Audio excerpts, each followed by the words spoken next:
Olá, eu sou o professor Cleomar de Oliveira e vamos lá para mais uma aula. Desta vez discutiremos a temática Teorias Pedagógicas da Educação.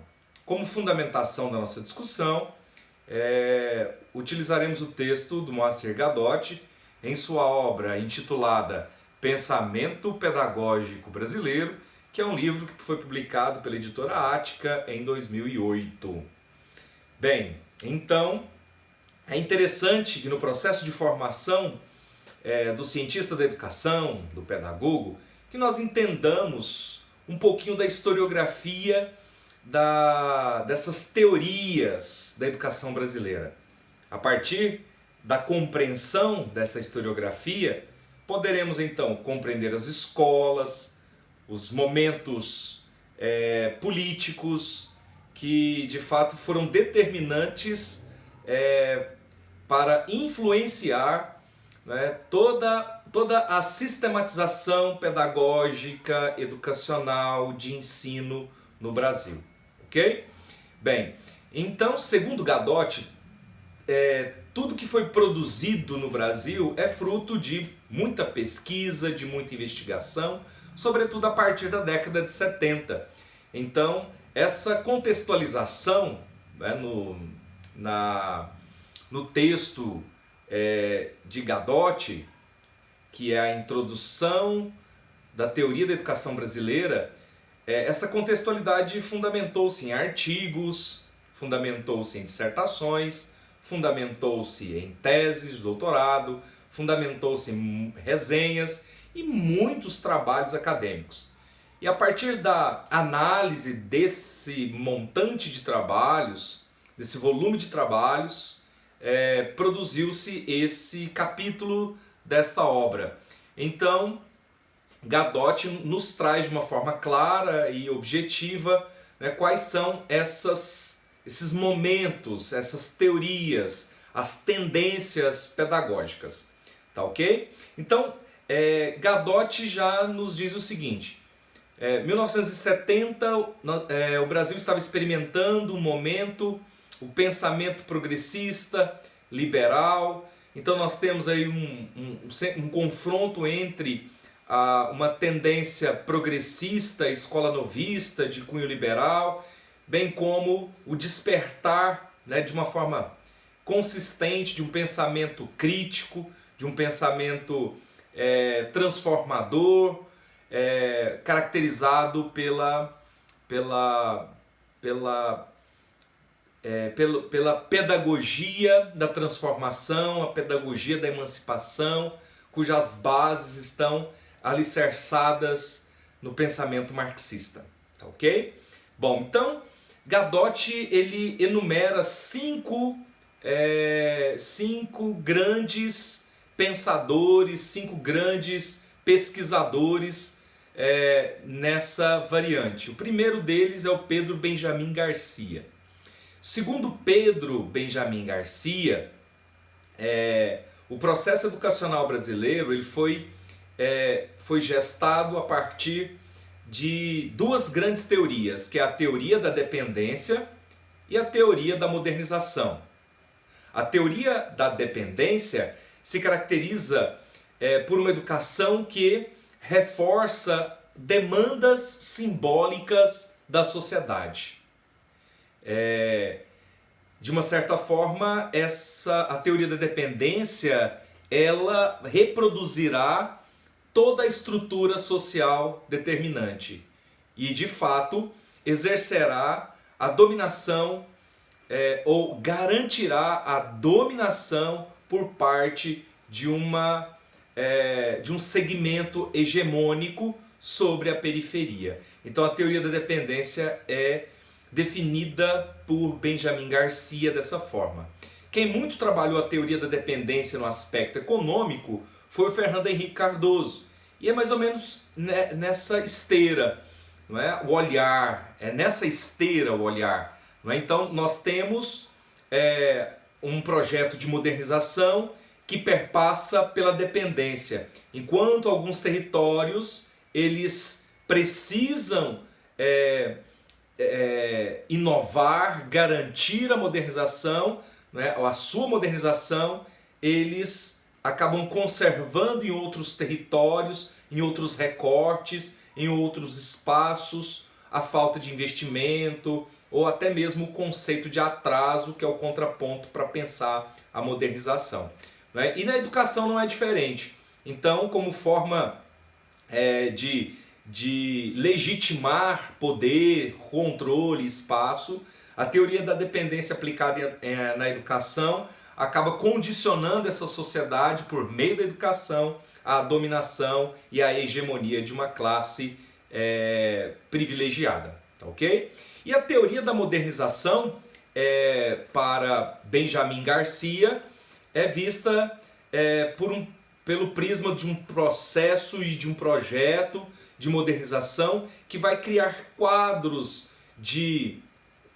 técnicos, quadros de mobilidade social, né, e que de fato aproxima a educação às classes sociais, aproxima a educação em frente às sociedades. Então, sempre haverá uma visão otimista, né, da marcha da história frente à comunidade planetária. É a perspectiva da adequação, é a perspectiva de atender os mercados. Então a teoria da modernização é a teoria do progresso. E a educação ela se enquadra nesse cenário, né? Bom, então nós temos essas duas teorias discutidas pelo nosso pensador Benjamin Garcia. Então a teoria da dependência reforça aquelas análises reprodutivistas da educação, né, e propõe um desenvolvimento educacional autônomo, enquanto que a teoria da modernização ela é mais conservadora e ela é definida por Florestan Fernandes, que é um grande sociólogo brasileiro. Segundo Florestan, modernizar tinha um sentido. Que sentido é esse? Reajustar as economias periféricas de acordo com as demandas das economias centrais. Tá ok? Então essa vai muito nessa linha, né, da linha da educação reprodutivista, da educação reprodutora, que já foi apontada por Louis Althusser na sua obra Os Aparelhos Ideológicos de Estado, né? Um segundo teórico, cientista, pesquisador, é muito conhecido por nós, da educação, que é o Dermeval Saviani. Dermeval Saviani nasceu em 43, então tá vivaço aí, né?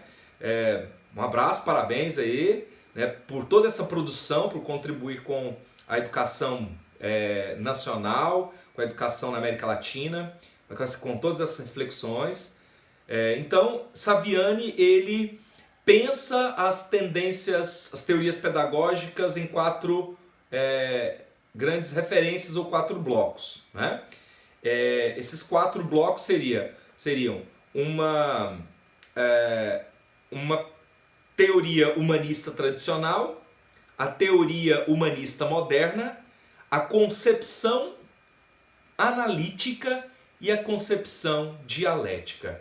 Quem é um pouquinho, né, do Saviani? Quem é o Saviani? Então ele é um paulista, ele começou a lecionar em 1961, num momento crucial na história política brasileira. Então é o momento em que o governo Jânio Quadros ele renuncia e tem toda uma lógica, uma disputa, né, e um conflito, um momento conflituoso, né, para que o João Goulart pudesse assumir. Então é nesse momento que o Saviani desponta enquanto professor, né? Depois ele ingressa e ajuda também a fundar a Universidade Federal de São Carlos em 75 e ingressa na PUC de São Paulo, né, como professor e funda o doutorado, né, e foi de suma importância para pensar a educação, né? Eu já havia falado isso antes. Por quê? Porque ele foi um dos fundadores da ANDE, que é a Associação Nacional de Educação, e da ANPED, que é a Associação Nacional de Pós-Graduação em Pesquisa aqui no Brasil.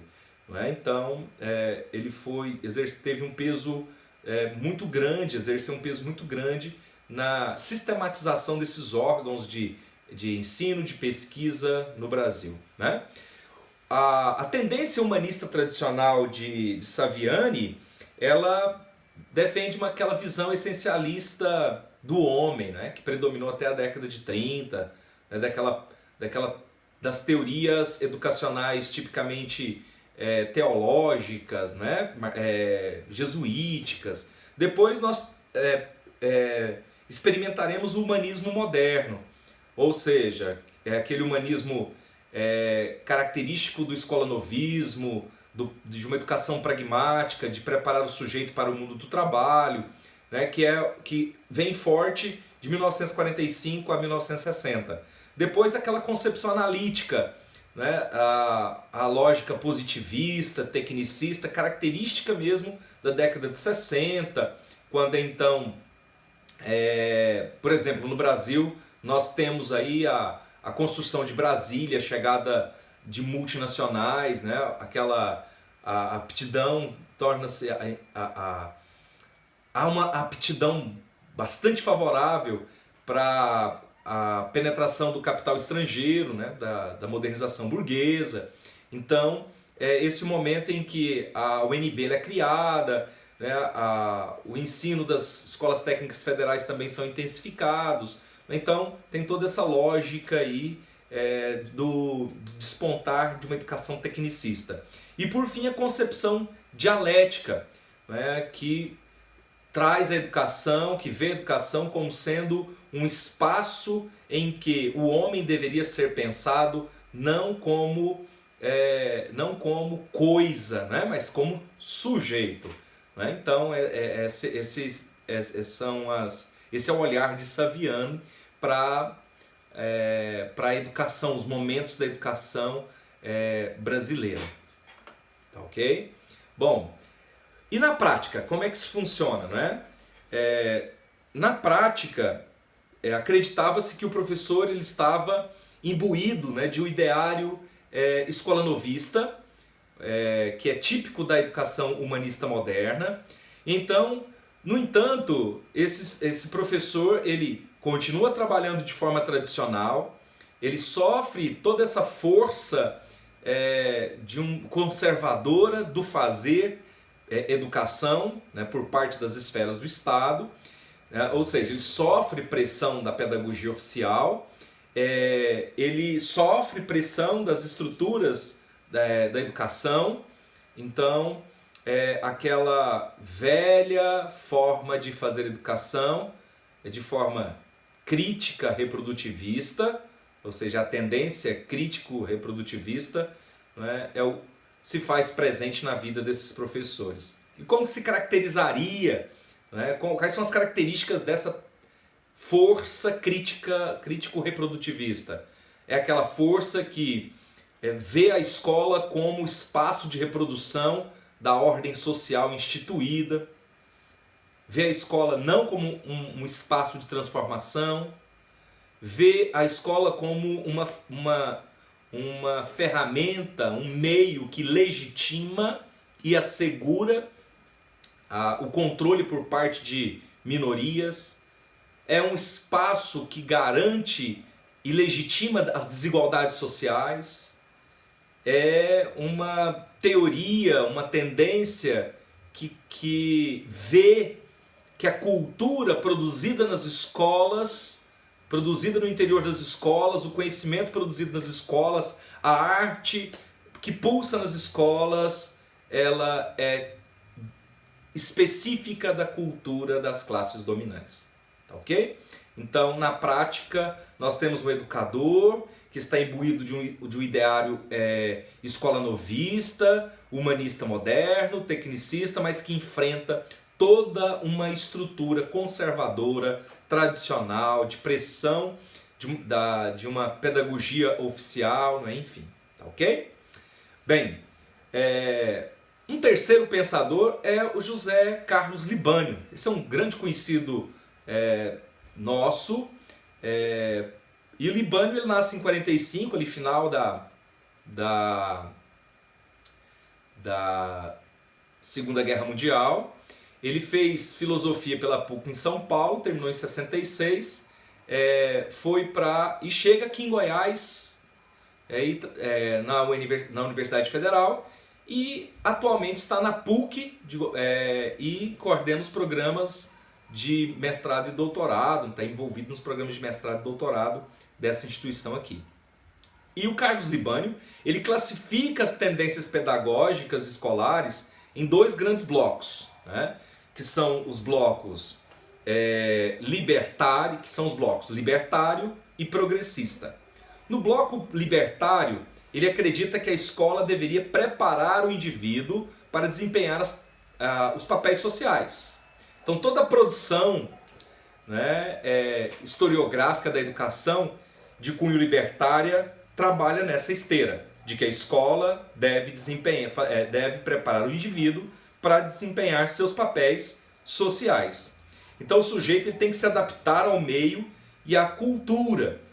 Ele tem que desenvolver sua aptidão, né? E dentro dessa lógica libertária, nós temos 4 variantes, que é o aspecto tradicional, o aspecto renovador, não diretivo e tecnicista.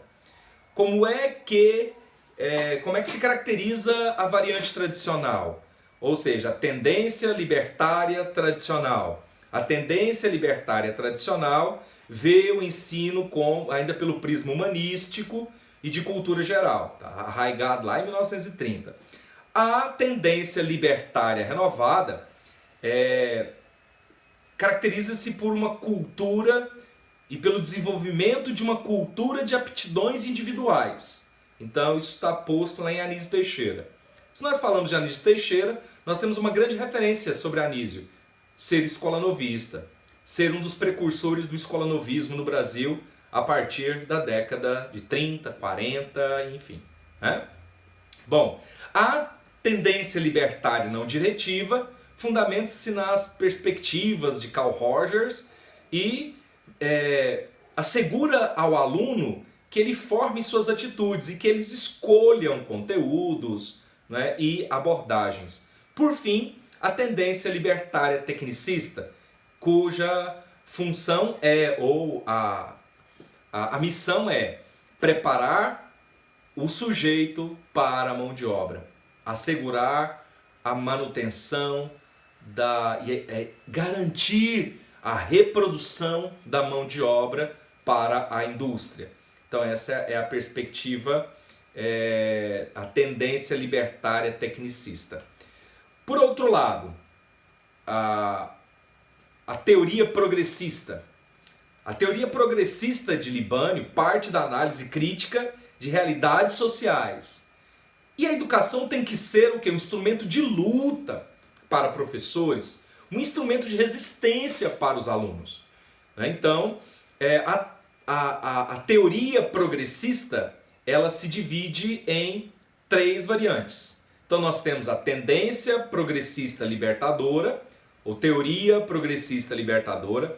Essa está balizada em Paulo Freire. Né? E nós já dialogamos um pouquinho, já falamos sobre Paulo Freire. Quando se fala de Paulo Freire, nós pensamos em a pedagogia do oprimido, a pedagogia da emancipação, a pedagogia libertária. Né? Então, estabelece-se uma crítica com relação à educação tradicional e tecnicista. Né? E nós temos a tendência progressista libertária, que são aqueles que defendem que a educação ela tem poder de autogestão. Arroio é um grande precursor dessa corrente. E por fim, a tendência progressista crítico-social, que acredita então que todos os conteúdos serão confrontados com as realidades sociais e isso é necessário. Então essa corrente progressista de Libânio é que traz toda essa contextualidade da ascensão do pensamento crítico, dialético, inerente às décadas de 60 e 70 no Brasil, cuja grande referência desse movimento é Paulo Freire. Tá, ok? Bem, vocês vão observando que as tendências, indiferente dos seus pensadores, elas trazem toda a perspectiva tradicional e a perspectiva libertária, emancipadora ou crítica, que não far-se-á diferente na visão de Benno Sander. Benno Sander, ele classifica as tendências pedagógicas em a pedagogia do consenso e a pedagogia do dissenso ou do conflito. O que é a pedagogia do consenso? A pedagogia do consenso, ela fundamenta-se na escola positivista, acredita no organicismo evolucionista de Spencer, né, fez estudos antropológicos, lança mão do funcionalismo sociológico de Durkheim. Então, conceitos, quando nós lemos, tomamos pé desses conceitos como ordem, equilíbrio, controle, harmonia, progresso, são conceitos vinculados à pedagogia do consenso. A nossa bandeira mesmo lá na flâmula está ordem e progresso. Nos retoma ao positivismo, nos retoma a pedagogia do consenso, né? Então, essa pedagogia ela preocupa-se com as ações pedagógicas, mas não preocupa-se com as causas. O que causa, não é, os desvios da ação pedagógica? Então essa pedagogia se preocupa com as consequências e não com as causas.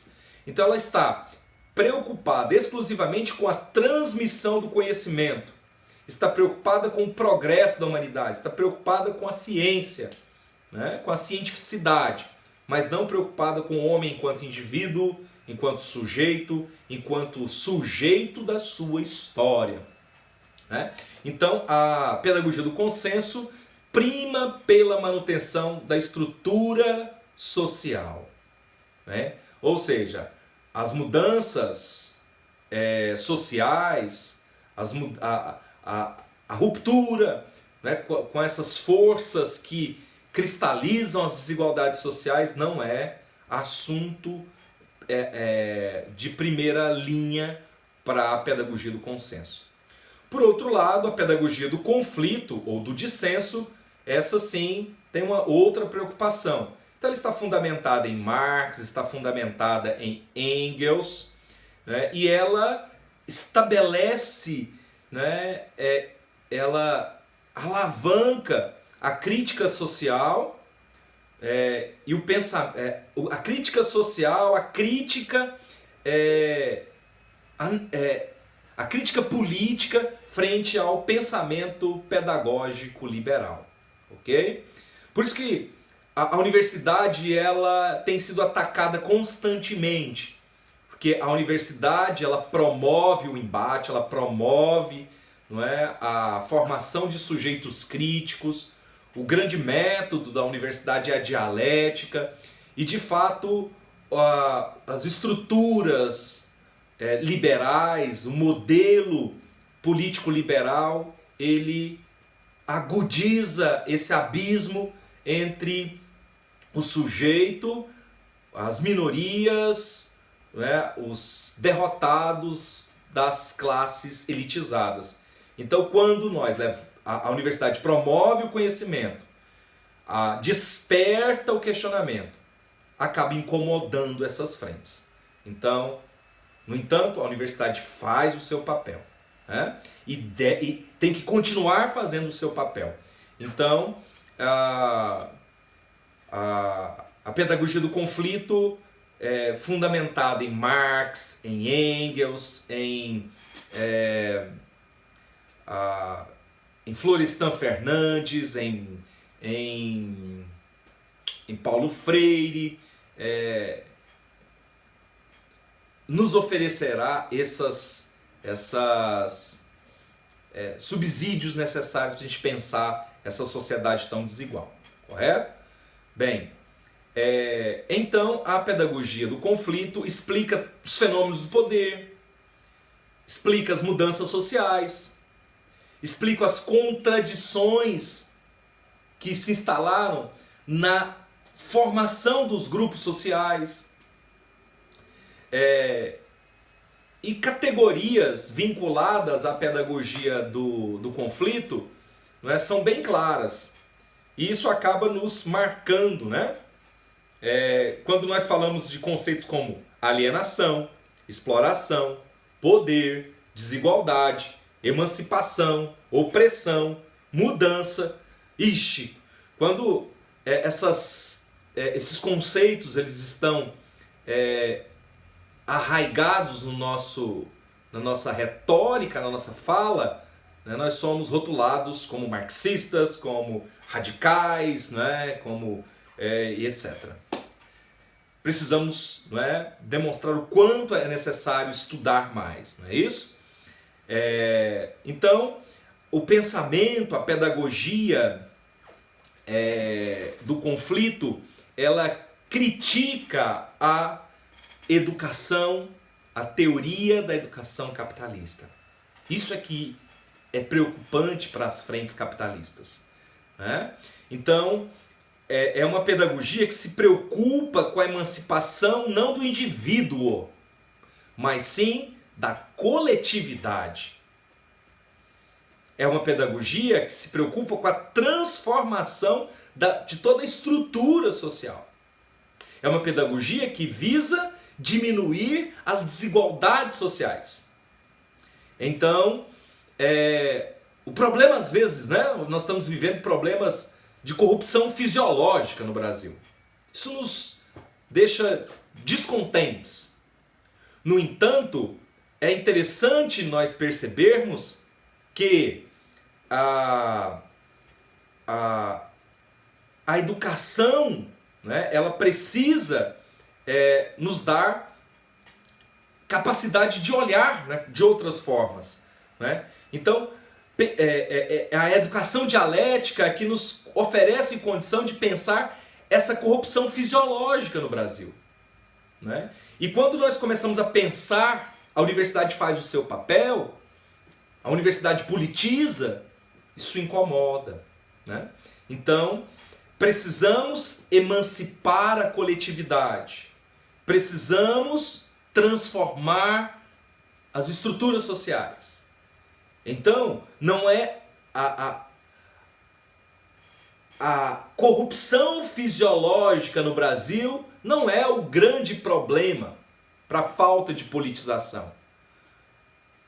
A corrupção não é a motivação da miséria, mas sim o grave abismo que há nas estruturas sociais.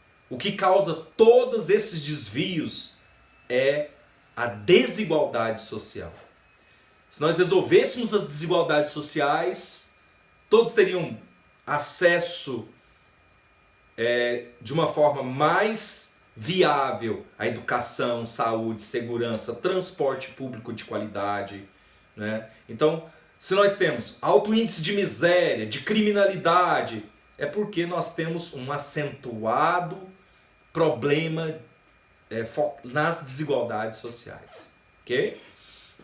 Bom, então é uma pedagogia do conflito, que se identifica com as classes derrotadas, com as classes vencidas, com a classe dominada, que se identifica com as minorias de gênero, minoria étnica, né? Minoria com gênero, com a mulher, com o índio, né? Com o homossexual, com trans, com as políticas LGBT e etc. Né? Então essa pedagogia se identifica com essas minorias. É uma pedagogia que se identifica com os alienígenas, sujeitos que nunca foram enxergados. Se identificam com os invisíveis. Né? E quando os invisíveis começam a ganhar visibilidade, isso incomoda. Então a pedagogia do conflito valora o conflito, valora a dialética, valora a crítica, porque parte-se do princípio de que a crítica é a força capaz de expor as contradições existentes na sociedade, existentes no próprio sistema educacional. É aquela força capaz de expor as fragilidades nas estruturas políticas. Bem contemporâneo isso, né? Bom, e por fim, Nicanor Palhares Sá, né? Então ele classifica as teorias da educação em 4 variantes. São elas a concepção reprodutivista, a pesquisa participante, a alternativa crítica e a tendência revolucionária. A concepção reprodutivista, críticas educacionais, frentes às relações sociais e de produção. A pesquisa participante vai denunciar o desconhecimento sistemático das práticas científicas pela concepção reprodutivista. A alternativa crítica valoriza o papel da escola enquanto sendo um espaço de mudança social. Vai preocupar com a natureza da educação. No mais, o olhar que se tem sobre a escola, sobre o sistema, sobre o professor, é o seguinte: isso está posto na fala de Guiomar Mello. Ele defende que o baixo desempenho da escola é resultado da total incompetência técnica e política docente. Olha aí. Quanto já escutamos muito isso, né? Já escutamos até mesmo que nós não somos capazes de desenvolver o nosso papel. Nós não somos capazes de educar. Nós não fomos capazes de ensinar. Então tem que haver um repensar dessas frentes liberais que dominam, né, e que de fato querem drenar força, drenar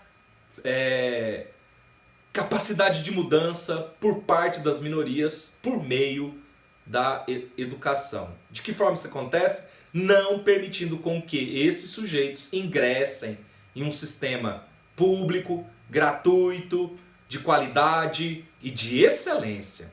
Ok? Bem, e a teoria revolucionária é a teoria da pedagogia crítica, da pedagogia do conflito, né, da pedagogia libertária, que está vinculada a Karl Marx, a Engels, Florestan Fernandes, Paulo Freire e etc. Né? E é rotulada pelo sistema liberal, hoje o sistema neoliberal de educação, como anarquistas, aqueles que não cumprem as determinações, né? A educação contra a ordem, ruptura com a ordem institucional, ruptura com a legalidade, enfim. Então é um debate de interlocuções, né? Bom, e finalizando, precisamos destacar alguns elementos para a nossa análise, né? Qual a análise que eu abstraio de toda essa contextualidade? Todo pensamento pedagógico, toda pedagogia, ela é tributária da sua época, é fruto de sua época.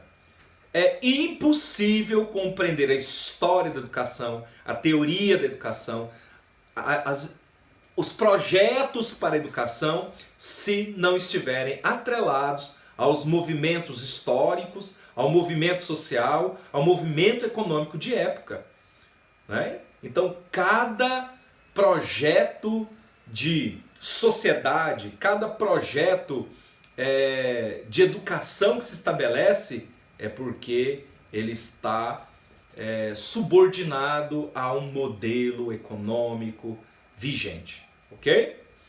Faz-se necessário, então, analisar todas as forças, essas forças que operam, né, e pressionam e administram o sistema educacional brasileiro. Como é que a gente consegue fazer isso? De forma investigativa, de forma expositiva, de forma dialética. Então precisamos adensar muito mais as nossas produções acadêmicas, científicas, intensificar a pesquisa, intensificar a extensão. Né? Outro elemento, faz-se necessário identificar todos os projetos, as ideologias que estão mascaradas por trás do discurso. Precisamos entender um pouquinho da análise de discurso. Né? Todo esse discurso que está pronto e acabado, ele não é neutro, ele tem uma intencionalidade, a gente tem que perceber isso. É necessário romper com os pensamentos, com as políticas, com as ideologias transplantadas, né? Faz necessário romper com a alienação, tá? Precisamos superar todos esses paradigmas, né? Antes de dizer que a pedagogia crítica ela é ruim, precisamos compreender as estruturas, compreender as estruturas econômicas, compreender as forças, né, que governam essas estruturas, né? Então faz-se necessário romper com as escolanovistas. Enquanto estivermos vinculados ao escolanovismo, iremos conservar o discurso de que a educação é para preparar o sujeito para o campo do trabalho. No entanto, se nós prepararmos o sujeito para a vida, para ser agente, para ser sujeito da sua história, para que ele escreva a sua própria história, eu tenho destinos, a concepção dos destinos, o mito do destino será desconstruído. Não existe o destino. Nós construímos todo esse nosso referencial. Então faz necessário, não é, retomar essa discussão. A educação ela não deve preparar para o mundo do trabalho. Tem que preparar para a vida. Se você estiver preparado para a vida, você estará preparado para o campo do trabalho. E será profissional de excelência, com certeza. Né? E é preciso também buscar autonomia, buscar emancipação. Né? Isso Paulo Freire já, de uma forma exaustiva, já nos discute isso. Não é? Precisamos deixar de ser invisíveis. Precisamos deixar de ser alienígenas. Sujeitos que não são notados, não são sentidos e não são ouvidos. Com a pedagogia crítica, é possível, então, falar por nós mesmos, ouvir com os nossos próprios ouvidos e pensar por nós mesmos, sem precisar reproduzir discursos prontos. Então, a pedagogia, a tendência crítica, a tendência do conflito, né, da pedagogia do conflito, faz com que o homem seja formado, se forme em sujeito, se torne o sujeito.